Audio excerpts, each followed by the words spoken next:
questions? Some of you are students, so I'll call on you. Well, it interests me what you said about the whole love affair thing, because I wonder how that's resonated with audiences and readers so far, about how they discovered French and then fell in love with not only the city but the language. Because I know for me, I fell in love with my 10th grade French teacher, and that inspired, that made me passionate about the language, which then translated into a passion for France. I think what I am. The novel was only published a week ago, but one of the joys of the internet is that I get emails and now tweets every day, many times a day, from readers who I don't even know, telling me about they've just finished the book and they find my email or become what do we call it when you become a friend on Twitter? Follower on Twitter. See, I'm new to Twitter. And they are telling me that I'm hearing that a lot of them are real Francophiles, that they're drawn to the book. These are not the people that I know who have to read it because, like, you all have to read it. Because you know me, these are people who picked up the book because of their love of either Paris or French, or the language of French. And as I was writing the novel, I was so clear that it was a kind of love letter to Paris. You knew how I felt about Paris all those years, and it really did feel like an opportunity to put that all in the story. And I think that is one thing people are responding to. So many people just love the city.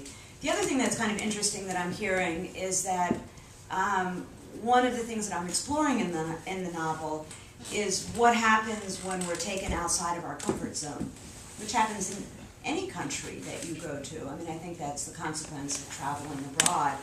And I feel like it's sort of necessary that we all should do it.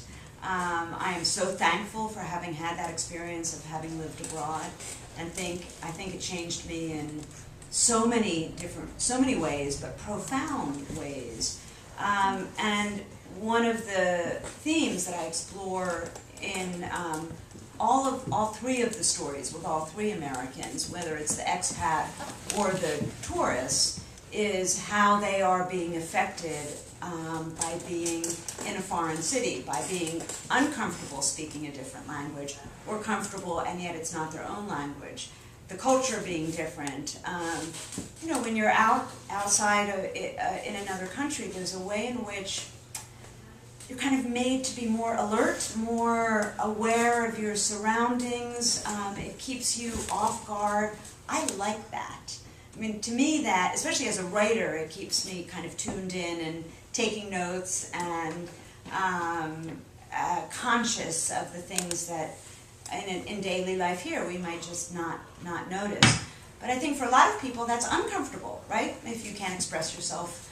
In the middle section with Riley, she has two kids who are learning, especially her older kid is learning to speak at the same time that she's learning to speak French. And so when the kid has a temper tantrum, she says, use your words, right? Do you all remember that as moms and dads?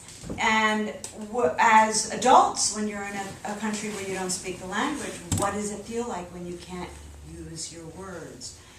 So I thought that was something that speaks not just to people who have gone to France and love France, but to anyone who has had that experience of traveling abroad and finding how profoundly that affects us.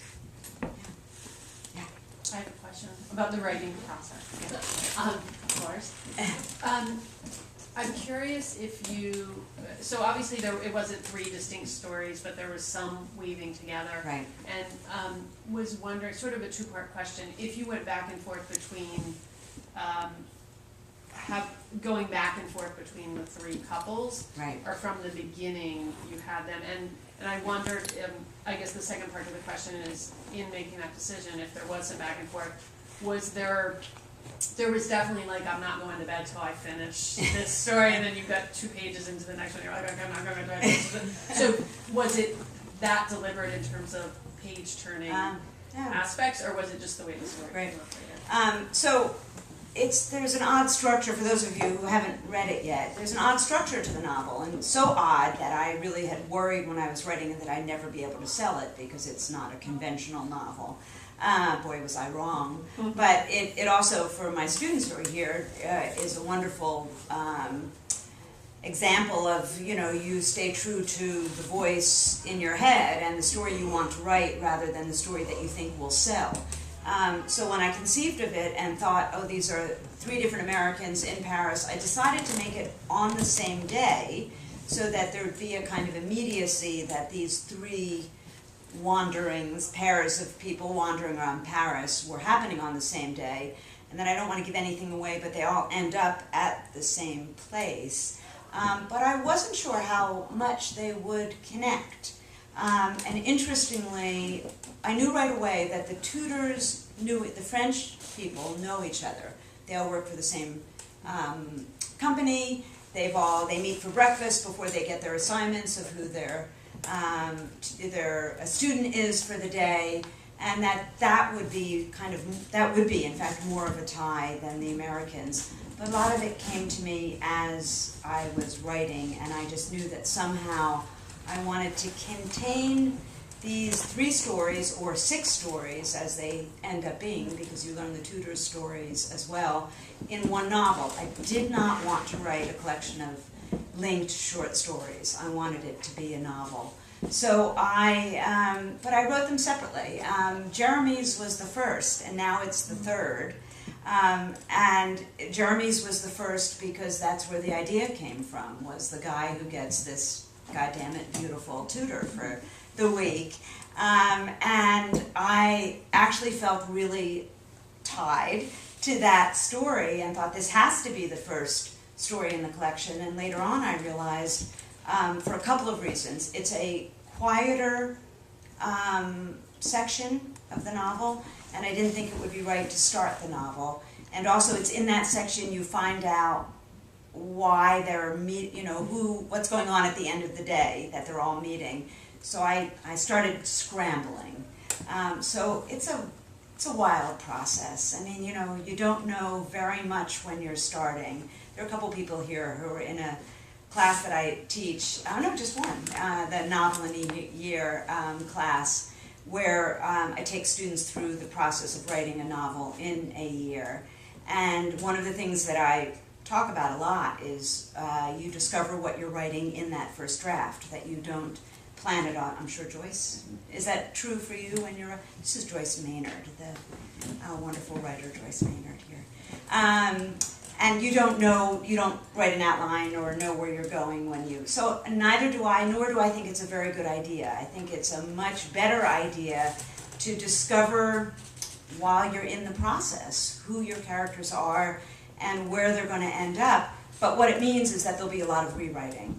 So there was a lot of rewriting in French lessons. In the first draft, the tutors only came in at the very end. And then I realized, oh, no, they have to start the novel because they start the day getting their assignments. And also I need to let everybody know the dynamic between these 3 people. I can't save that to the end. So it's a little bit like a puzzle, right, that you have these separate parts. And I needed to get them all down on paper and then toss them up in the air and see where they land and try different options. And in the end, it feels like it's absolutely the right order for things, but it was hard for me to know that for a long time.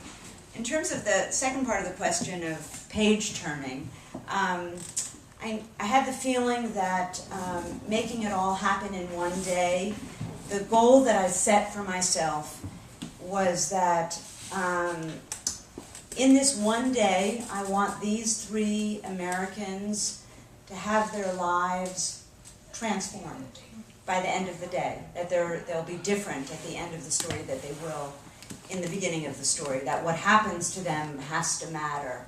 And that's hard, one day. So I think that is what gives it that, I hope, that is what gives it the forward momentum. They all start the novel with a bunch of problems, as you can hear from Josie's section. And it's not like all the problems get resolved.